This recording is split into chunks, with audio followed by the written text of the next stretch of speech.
Manchester City diyakini tidak akan dihukum degradasi. Manchester City akan segera menemui titik terang terkait kasus pelanggaran keuangan. Meskipun terjerat hingga 115 kasus, tetapi The Citizens diyakini tidak akan mendapatkan hukuman degradasi. Keputusan panel independen terkait 115 kasus pelanggaran keuangan Premier League yang dilakukan Manchester City diprediksi akan dirilis pada bulan ini. Sebelumnya, pihak Premier League dan Manchester City sudah mengajukan bukti-bukti yang mendukung argumen masing-masing pihak. Sejumlah pihak meyakini Manchester City akan mendapatkan hukuman berat, bahkan hingga degradasi. Maklum, The Citizens diyakini telah berbuat curang selama tidak kurang dari 9 tahun. Namun, Kieran Maguire yang merupakan pakar keuangan sepak bola meyakini Man City tidak akan mendapatkan hukuman turun kasta. Sebab, Premier League tidak punya wewenang sejauh itu. Maguire menambahkan, hukuman untuk Manchester City kemungkinan besar akan lebih banyak menyasar manajemen. Oleh karena itu, individu yang mendapatkan sanksi harus keluar dari sepak bola. Jika Manchester City dinyatakan bersalah, yang pada dasarnya adalah penipuan perusahaan, saya rasa harus dipertimbangkan pengurangan poin yang signifikan.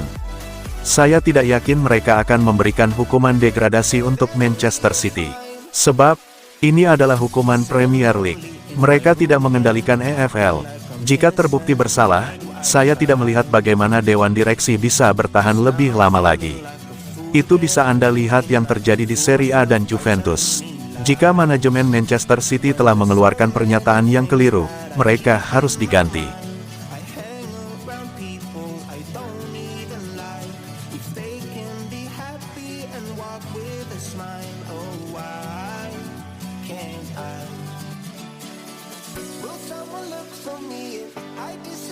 Manchester City terseok-seok, Phil Foden semakin tahu arti bersyukur. Phil Foden mengakui musim yang penuh tantangan bagi Manchester City mengajarkannya untuk tidak menganggap kesuksesan sebagai sesuatu yang bisa diraih dengan mudah. Manchester City gagal melangkah ke babak 16 besar Liga Champions dan harus mengubur impian meraih gelar Premier League kelima secara beruntun. Saat ini, tim asuhan Pep Guardiola berada di posisi kelima klasemen dan harus berjuang untuk mengamankan tiket ke Liga Champions musim depan. Meski posisi kelima kemungkinan besar masih bisa lolos melalui peringkat koefisien UEFA Premier League, situasi ini tetap menjadi pukulan bagi The Citizens. Dengan 9 kekalahan Liga, City kini tertinggal 22 poin dari pemuncak klasemen Liverpool. Mereka hanya bisa berusaha merebut tempat di Liga Champions dan menargetkan gelar Piala FA sebagai penutup musim, sebelum tampil di Piala Dunia antar klub pada Juni mendatang. Di usianya yang baru 24 tahun, Foden telah meraih 6 gelar Premier League, 1 Liga Champions, 2 Piala FA, dan 4 trofi Piala Liga. Namun, musim ini membuatnya semakin menyadari betapa sulitnya mempertahankan kesuksesan. Foden juga menambahkan bahwa persaingan semakin ketat, dengan banyak tim yang terus berkembang dan menantang dominasi City. Meski mengalami kemunduran, ia tetap optimis bahwa timnya bisa menutup musim dengan cara yang positif. 100%. Jika saya memenangkan sesuatu lagi, saya akan menikmatinya lebih dari sebelumnya karena musim ini menunjukkan betapa cepatnya segalanya bisa berubah. Apa yang kami lakukan di masa lalu bukanlah hal yang normal. Itu menunjukkan betapa tingginya standar yang kami tetapkan dan betapa sulitnya untuk terus mempertahankannya. Pemain dan tim mengalami pasang surut. Tidak mungkin selalu berada di puncak, dan musim ini menjadi buktinya. Namun, yang terpenting adalah bagaimana kami bangkit kembali. Jika kami bisa menyelesaikan musim dengan baik, itu akan memberi kami kepercayaan diri lebih untuk musim depan. Ini bukan posisi yang kami inginkan sejak awal musim, tetapi begitulah sepak bola, selalu ada kejutan di setiap tikungan.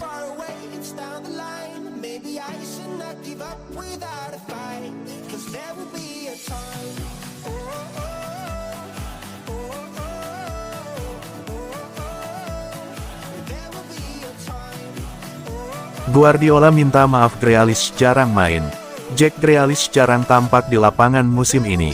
Manajer Manchester City Pep Guardiola meminta maaf bikin Grealish terjebak dalam posisi itu. Di sepanjang musim 2024-2025, Grealish hanya bermain di 26 dari 44 pertandingan The Citizens dengan menyumbang 2 gol dan 5 assist. Pemain internasional Inggris itu cuma bermain 16 kali di Premier League dari 28 pertandingan timnya dan cuma 6 kali jadi starter. Grealish kali terakhir tampil saat jadi starter di laga kontra Plymouth di Piala FA. Ini seperti membuktikan Grealish bukanlah pilihan utama Guardiola saat ini.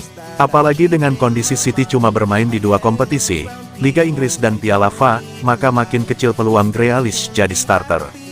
Ini juga yang membuat Grealish tidak masuk skuad timnas Inggris untuk kualifikasi Piala Dunia 2026 bulan ini.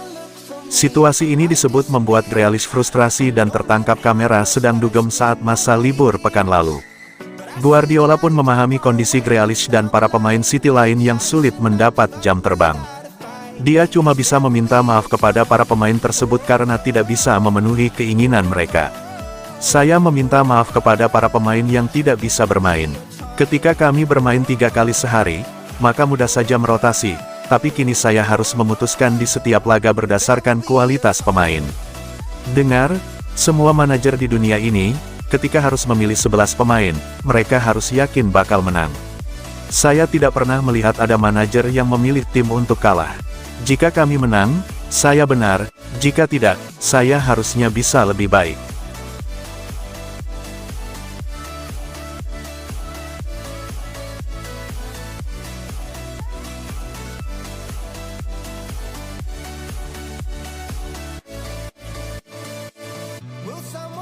Manchester City mulai lakukan pendekatan pada Adam Wharton. Manchester City dikabarkan sedang mendekati Adam Wharton, gelandang muda berbakat dari Crystal Palace, sebagai bagian dari strategi jangka panjang untuk memperkuat lini tengah. Menurut laporan Vicajes, City melihat Wharton sebagai solusi untuk menambah kedalaman skuad, terutama mengingat absennya Rodri dalam beberapa momen krusial musim ini. Namun, mereka harus bersaing dengan klub-klub top Premier League seperti Arsenal, Chelsea, dan Liverpool, yang juga tertarik merekrut pemain berusia 21 tahun tersebut. Wharton telah menjadi sorotan berkat performa impresifnya bersama Crystal Palace musim ini. Kemampuannya dalam mengontrol permainan, visi passing yang tajam, dan fleksibilitasnya di berbagai posisi lini tengah membuatnya diincar banyak klub. Bagi City, Wharton bukan hanya sekadar tambahan skuad, melainkan investasi masa depan yang bisa berkembang di bawah bimbingan Pep Guardiola. Bagi Wharton, ini adalah momen krusial dalam karirnya. Bergabung dengan City bisa memberinya kesempatan bermain di level tertinggi dan belajar dari Guardiola, tetapi ia juga harus bersaing ketat dengan pemain-pemain kelas dunia yang sudah mapan. Apapun keputusannya, transfer ini akan menjadi salah satu drama menarik di bursa transfer musim panas mendatang.